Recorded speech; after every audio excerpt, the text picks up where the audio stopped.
meet you. No, it's like 65 pips, something like that. So that's the beginning of my day. Don't you love starting days out like that? It's great. So here we are.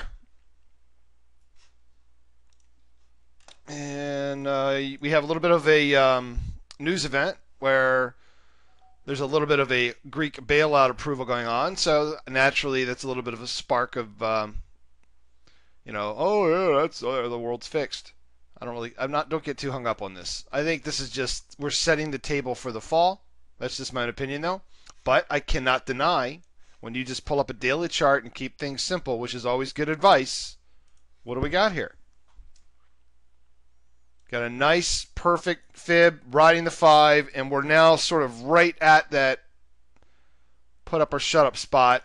And, while I could definitely see a lower high, just as much. I don't know if you guys remember me talking the very beginning of yesterday and actually late last week. I talked about I wouldn't be surprised this week if we actually higher high'd on a weekly. Do you guys recall that? Before starting any sort of a rollover? So I'm not going to be surprised at all if we higher high here whatsoever. This is that weekly to just remind you. Okay? But this, to me, we are in the topish zone. And by the way, Oliver, I don't know if I told you this. I chickened out last week. I took half again of my position off of the big one when it was sitting close to 130. I'm in waters I'm not comfortable with. I'm just not used to holding trades this long. And I feel that there's a very good chance that 34.70 is going to get clipped. So I took another half of it and moved my stop to 35.30 on the other remaining pieces of it. I'm chicken. I don't know what I'm doing with this long-term trades. It's new territory for me. I'm learning with that. So that's hard. I don't know how these people leave stuff for years. It drives me nuts. But the idea of shorting it up here, I mean, this could be interesting tomorrow possibly, especially if we go higher high today. Because if we go higher high today, we'll end up here and then we'll have a 5 gap, right? And then we can work our way back down. But right now, we're at resistance, but looking pretty bullish. Not really making higher highs yet. This is a resistance zone. This is definitely not where I would want to long. I would kind of wish I had scaled that long instead of gotten out completely, but I didn't because it was mainly an Asia scalp. So the two areas that I'm looking for right now are pretty much highlighted by my alarms. Okay, here and here, which would put it right at the roll reversal. I'm not against shorting. Hold on, pull this up.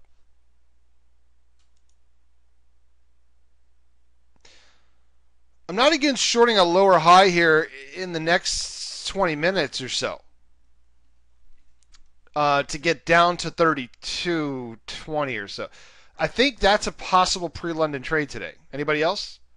Sort of 132.75 to 90. Sort of let's take it down to 132.20. I think it's possible for a pre-London trade. So I think we have a possibility of a pre-London trade setup here. It could go right from here. Problem is, my experience of pre-London tells me that we're about 20 minutes from the earliest possible pre-London entry. But that doesn't mean it can't happen, right? But what I'm trying to say is I'm not going to be surprised if what we're going to get now is something from either right where we're at or as high as maybe up here. Sort of back down into this, at least. Is anyone else thinking sort of the same thing, or am I alone on this? But we continually have, we might be starting right now, but it's just early for me. It's just a little early. I got to wait. I got to give it some time. But as I'm talking, it's already starting. So this is, if I saw this exact thing happening 20 minutes from now, yeah, this might be the lower high, though. Well, what are you talking about, on the weekly or the short term, Raji? Listen, I mean, there's no question, all right? There's no question that, to me, this is my plan on this trade. This is the resistance zone. This is the period of time that I would expect it to roll over, and I'm looking for that, right? But and we've completed the Stochastic cycle. But this fib, I mean, I could see it wicking up into here and then beginning to fall. We're riding the daily 5 EMA.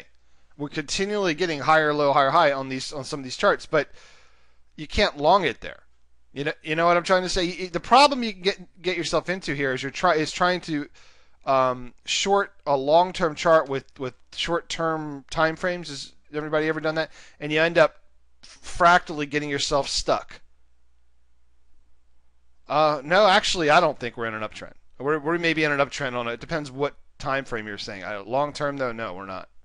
But how do you call that an uptrend? I don't see how does that even remotely look like an uptrend at all. The way I see this, when I see a complete Stochastic cycle done and we have not made a higher high than the previous high, which is all the way at 142, what do you think I expect next when this rolls back down? I mean, major frickin' drop.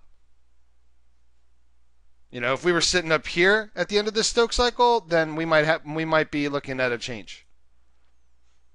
But I don't want to get too hung up on the weekly because today's Tuesday, Wednesday, Thursday, usually pretty good trading days. I don't want to miss. I think we have a pre-London trade here, and oh crap, it's going to start now, isn't it? Little punk is starting right now. Why so early? Why so early? What's going on? What did I do to you? All right, so probably going to come down right now, hit this 21. Now let's see if we can poke up our noses and then get something like that.